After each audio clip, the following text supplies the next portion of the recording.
और अंतर्राष्ट्रीय दबाव के बाद क्या पाकिस्तान आतंकी संगठनों पर नकेल कस रहा है? सवाल इसलिए क्योंकि स्थानीय मीडिया रिपोर्ट के मुताबिक पाकिस्तान सरकार ने संयुक्त राष्ट्र सुरक्षा परिषद की ओर से प्रतिबंधित जमात-उद-दावा और लश्कर-ए-तैयबा जैसे आतंकी संगठनों के खिलाफ शिकंजा कसने के लिए कानून में बदलाव संबंधी अध्यादेश को मंजूरी दे दी है।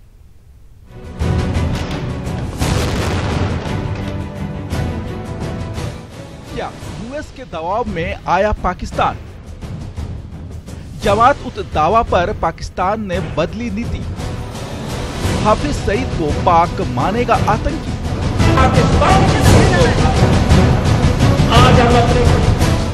मुंबई हमले के मास्टरमाइंड हाफिज सईद को आखिरकार पाकिस्तान ने टेररिस्ट मान लिया है। भले ही अमेरिकी दबाव में घुटने टेकने को मजबूर हुआ हो, लेकिन 10 साल बाद ही सही पाकिस्तान ने हाफिज को आतंकी और हाफिज के संगठन जमात-उद-दावा को आतंकी संगठन माना है। पाकिस्तानी मीडिया रिपोर्ट के मुताबिक पाकिस्तान के राष्ट्रपति ममनून हुसैन ने एंटी टेररिज्म एक्ट 1997 में संशोधन वाले अध्यादेश पर हस्ताक्षर कर दिए हैं। यूएन की सूची में शामिल आतंकी संगठनों और आतंकियों पर बैन लग सकता है। जमात-उद-दावा, लश्कर-ए-तैयबा, अल-कायदा और तालिबान पर बैन अब संभव है। जमात-उद-दावा सरगना हाफिज सईद को आतंकी घोषित करना अब संभव हो सकता है। वहीं प्रतिबंधित संगठनों के दफ्तर और बैंक खातों को भी अब सील किया जा सकता है। आतंकी हाफिज के खिलाफ कार्रवाई करने की मांग भारत कई बार कर चुका है और इस मामले में भारत ने पाकिस्तान को कई तरह के सबूत भी दिए। बावजूद इसके पाक हाफिज पर कार्रवाई करने की बजाय उसे पालता रहा। लेकिन खबरों के मुताबिक अब अमेरिकी दबाव में पाक ने घुटने टेक दिए हैं। हालांकि पाक की कार्रवाई पर अभी भी कई तरह से शक जताया जा रहा है। देखो, पाकिस्तान दुनिया को और हिंदुस्तान को बेवकूफ बनाने की कोशिश कर रहा है। अगले 24 घंटे में पेरिस में बहुत बड़ी एक मीट हो रही है इंटरनेशनल टेररिज्म के ऊपर, और उसमें पाकिस्तान के ऊपर बहुत बड़ी फाइनेंशियल सैंक्शंस लगने जा रही हैं क्योंकि पाकिस्तान ने कोई कार्रवाई नहीं की। ठीक 24 घंटे पहले पाकिस्तान ने कह दिया है कि ये टेररिस्ट है। किसने कहा है? पाकिस्तान के सिविल प्रेसिडेंट। क्या वो एक्शन जमीन पर ट्रांसलेट होगा? क्या हाफिज सईद के ऊपर एक्शन लिया जाएगा? क्या प्रेसिडेंट की, उनकी पाकिस्तान के प्रेसिडेंट की हिम्मत है कि आर्मी के खिलाफ चला जाए? वो नाम बदल देंगे। हाफिज सईद का पहले तो स्थान बदल देंगे, उसको 3 महीने इधर उधर सेफ जगह में डाल देंगे। वो मुरी हिल स्टेशन वगैरह में कहीं उसको बंगले में रख लेंगे और उसके बाद में 3-4 महीने के बाद वो दूसरी पार्टी का हेड बन जाएगा। पार्टी का नाम चेंज कर देंगे। पिछले साल दिसंबर में भी पाकिस्तान ने हाफिज और उसके संगठन पर कार्रवाई की थी, लेकिन ये कार्रवाई महज दिखावा निकली। इतिहास बताता है कि आतंकियों को लेकर पाकिस्तान दोमुही नीति पर चलता है। फिलहाल बढ़ते अमेरिकी दबाव के कारण भले ही पाक आतंकियों के खिलाफ कार्रवाई करता दिख रहा है, लेकिन इस पर अभी भरोसा करना जल्दबाजी होगी। Bureau report, ETV news.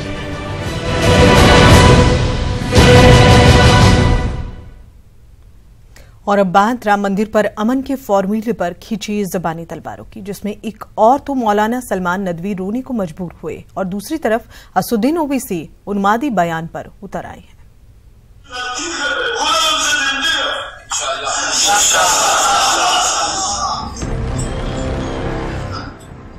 मौलाना सलमान नदवी जार हैं। लखनऊ के नदवा कॉलेज में छात्रों के बीच सिसक रहे हैं, इसलिए कि उनके अमन फॉर्मूले पर कुछ कट्टरपंथियों को ऐतराज है। कुछ लोग हैं जो नहीं चाहते कि हिंदुस्तान में शांति हो, सब मिलजुल कर रहें, एक दूसरे के साथ मिल बैठकर बातचीत से मुद्दों का समाधान हो। मौलाना का हमेशा उसूल यही रहा कि आपसी बातचीत से मसाइल को हल करना चाहिए और हंगामे और रैली और एहतजाज और मुजाहरों से मसले हल नहीं होते। मिल बैठकर राम मंदिर के मुद्दे को सुलझाने की बात करने वाले मौलाना पर AIMIM सुप्रीमो असदुद्दीन ओवैसी फिर पड़े हैं, जहर उगल रहे हैं, पूछ रहे हैं कि किसके इशारे पर काम कर रहे हैं सलमान नदवी। आखिर क्यों दे दी जाए राम मंदिर के लिए जमीन? क्या ये मजमा, क्या ये मेरी आवाज जो हिंदुस्तान के कोने कोने तक पहुंच रही है, क्या आप चाहते हैं कि बाबरी मस्जिद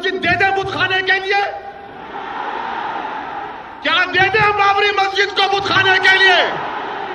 क्या आप हजरत राबिया हस्नी नदवी की क़यादत के फैसले को मानेंगे?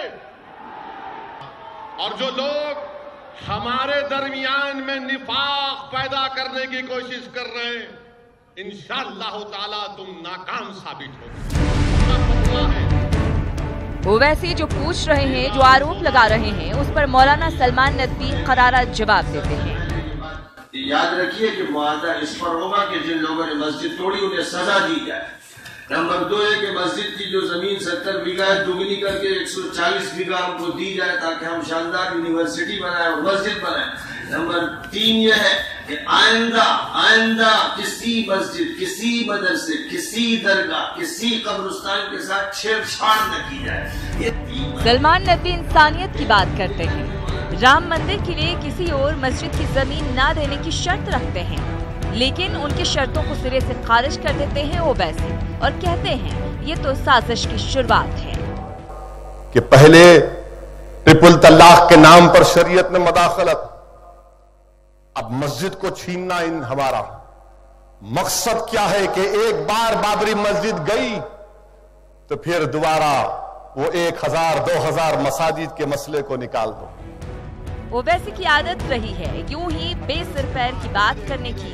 3 तलाक के मुद्दे पर उन्हें सुप्रीम फैसले और संसद में बन रहे कानून पर एतराज है, तो राम मंदिर के मुद्दे पर उन्हें सुप्रीम कोर्ट के फैसले की दरकार है। समझना आपको है किसका क्या है मकसद। Bureau report, ETV news. और अयोध्या से रामेश्वरम तक जाने वाली राम राज्य रथ यात्रा आज अयोध्या के कार सेवकपुरम से शुरू होकर 23 मार्च को रामेश्वरम पहुंचेगी। अयोध्या से रामेश्वरम तक की ये रथ यात्रा 41 दिनों तक चलेगी। इस दौरान यात्रा 6 राज्यों से होते हुए 6000 किलोमीटर का सफर तय करेगी। इस यात्रा की 5 प्रमुख मांगे हैं, जिनमें राम मंदिर निर्माण, राम राज्य और स्कूल के पाठ्यक्रम में रामायण को शामिल किया जाना प्रमुख है। ये यात्रा नंदीग्राम, इलाहाबाद, चित्रकूट, उज्जैन, इंदौर, ओंकारेश्वर, त्र्यंबकेश्वर, वाराणसी, नारायणपुर, विजयपुरा, किष्किंधा, बेलारी, बंगलुरु, मैसूर, कन्नूर होते हुए 23 मार्च को रामेश्वरम पहुंचेगी। इस रथ यात्रा के राजनीतिक मायने भी निकाले जा रहे हैं। माना जा रहा है 2019 के लोकसभा चुनाव की तैयारियों में जुटी बीजेपी एक बार फिर से भगवान राम की शरण में है।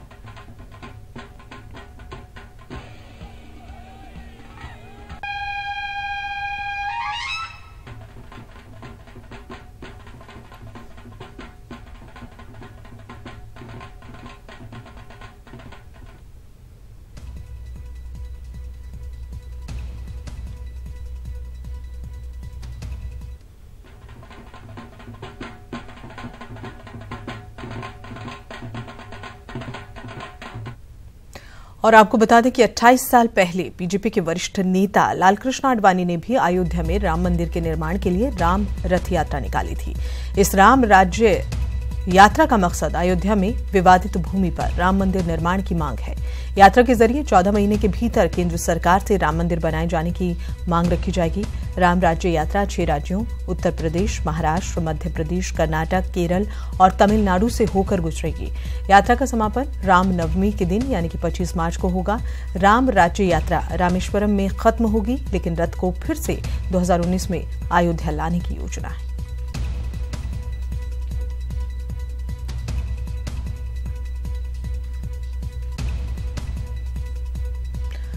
तो 28 साल के बाद एक बार फिर से राम राज्य यात्रा की शुरुआत होगी। आपको बताते चलें कि यात्रा के जरिए 14 महीने के भीतर केंद्र सरकार से राम मंदिर बनाए जाने की मांग रखी जाएगी।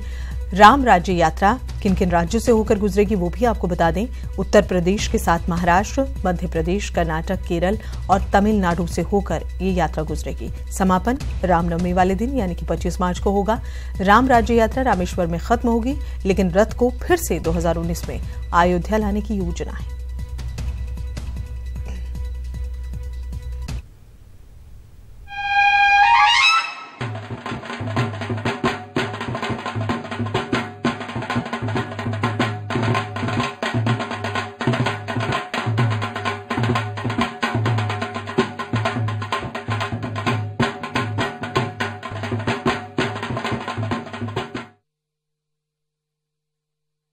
चुका है। गोरखपुर लोकसभा के लिए आज से नामांकन प्रक्रिया शुरू हो गई, जबकि 20 फरवरी को नामांकन की आखिरी तारीख है।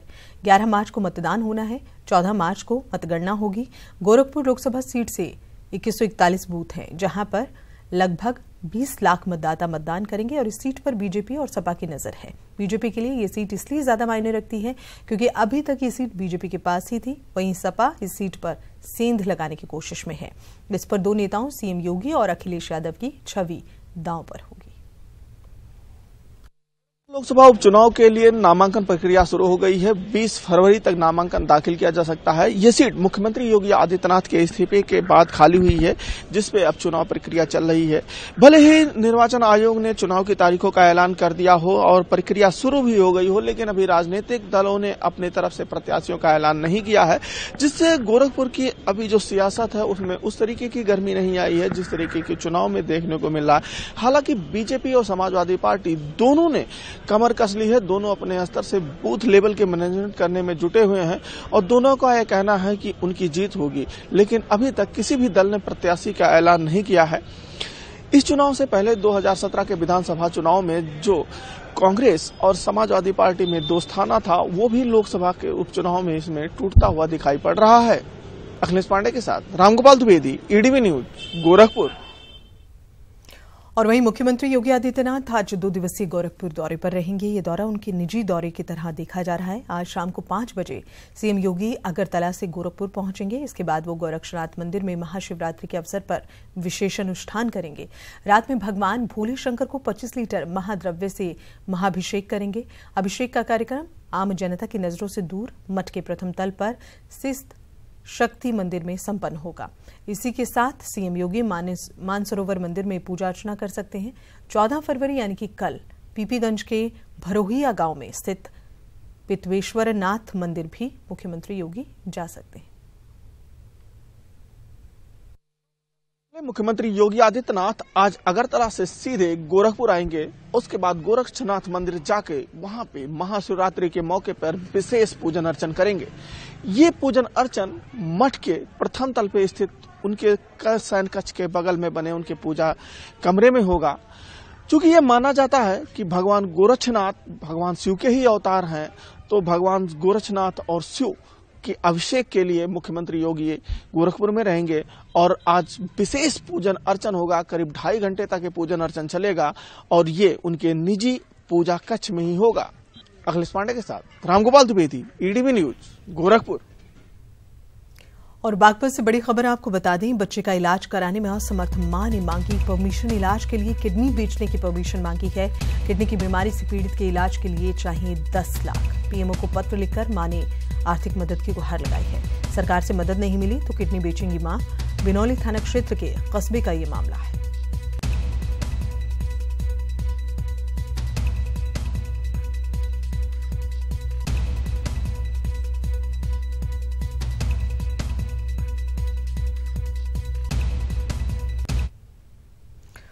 और लखीमपुर में दर्दनाक हादसे में 3 लोगों की मौत, 2 ट्रकों की टक्कर, 7 ग्रामीण कुचले गए हैं, 3 की मौके पर मौत, 4 लोग घायल हुए हैं। घायलों को शाहजहानपुरा जिला अस्पताल भेजा गया है। पसगवां के उचोलिया में NH-24 पर यह हादसा हुआ।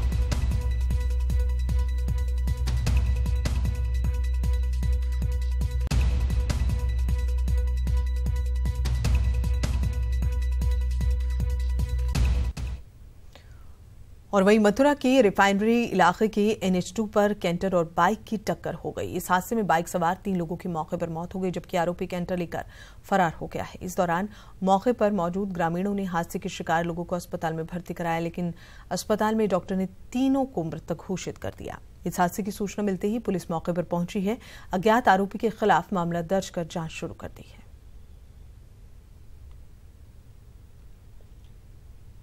बीजेपी सांसद साक्षी महाराज ने मौलाना सलमान नदवी की all India personal law board को आतंकी संगठन बताए जाने का समर्थन किया।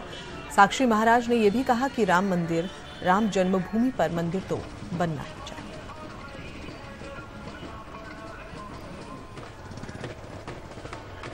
नदवी साहब का यह कहना कि all India Muslim personal board जो है वो आतंकियों का संगठन है, और वहाँ अलगाववादी बातें की जाती हैं। ऐसे संगठन में नहीं रहना चाहता था और वो ये कह रहे हैं कि अयोध्या मंदिर बनना चाहिए तो अयोध्या मंदिर बनना चाहिए। तो कहीं ना कहीं लगता है कि नदवी जी बिल्कुल सही बोल रहे हैं इस बार। नहीं, नदवी जी कहीं न कहीं नहीं लगता है। नदवी जी अक्षर से सही बोलते हैं। हम हृदय से उनका वेलकम करते हैं, स्वागत करते हैं। मेरठ में ईटीवी की खबर का महाअसर हुआ। मेरठ की बेटी आलिया खान के कृष्ण की वेशभूषा में गीता गायन मामले में ईटीवी का कार्यक्रम महाबहस 7 समंदर पार अमेरिका में भी देखा गया। दरअसल आलिया खान ने कृष्ण की वेशभूषा में गीता गायन किया था। इसके बाद आलिया खान को लेकर अपनों ने ही फतवों की बात कही थी। ईटीवी के कार्यक्रम महाबहस में ये मुद्दा उठाया गया था।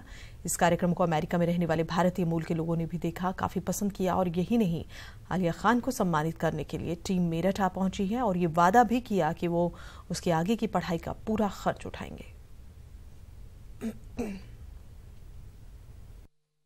पहले तो हमारे कर्ण संतुष्ट हुए, बहुत ही अच्छी आवाज, बहुत शुद्ध उच्चारण और जो कोई भी भारतीय सुनना चाहता है वो हमने सुना।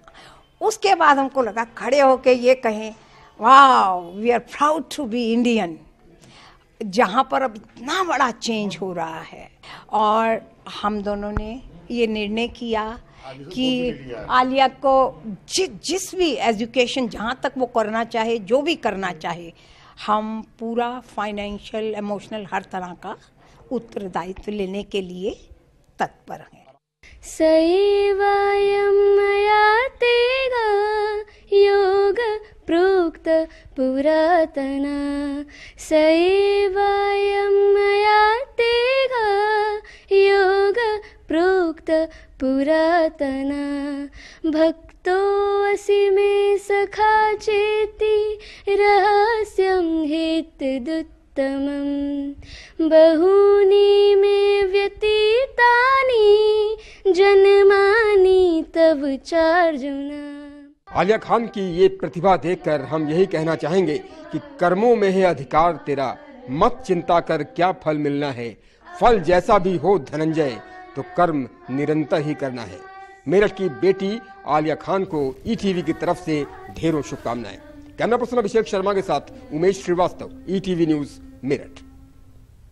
और इसी बीच प्रतापगढ़ से बड़ी खबर आपको बता दें, इलाहाबाद में एलएलबी छात्र दिलीप की हत्या के मामले में मृतक छात्र के घर पहुंचे सपा के राष्ट्रीय महासचिव इंद्रजीत सरोज। इंद्रजीत ने छात्र की मां को आर्थिक मदद में 5 लाख रुपए का चेक दिया है।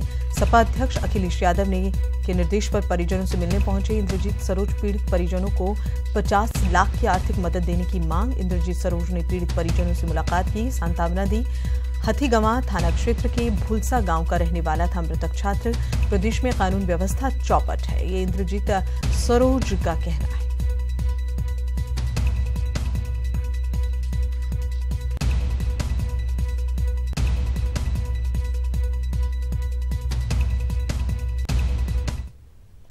और केंद्र सरकार ताजमहल के दीदार के लिए वीआईपी सेवा की शुरुआत करने जा रही है, यानी कि ज्यादा पैसा खर्च करने पर कई तरह की सुविधाएं मुहैया कराई जाएंगी। देसी पर्यटकों के लिए 40 रुपए का टिकट था, जो कि अब 50 रुपए कर दिया गया। विदेशी सैलानियों की अगर बात करें तो 1250 रुपए का टिकट रखा गया है। मकबरा देखने के लिए अगर जाते हैं तो सरकार ने 200 रुपए का टिकट प्रपोज किया है। साथ ही पर्यटकों के लिए केवल 3 घंटे की समय सीमा तय की गई है। साथ ही केंद्र सरकार ने ताजमहल को आइकॉनिक डेस्टिनेशन पर भी रखा है। यही नहीं, मेहताब बाग की अगर बात करें तो नाइट व्यूइंग की सुविधा भी वहां से शुरू की जाएगी।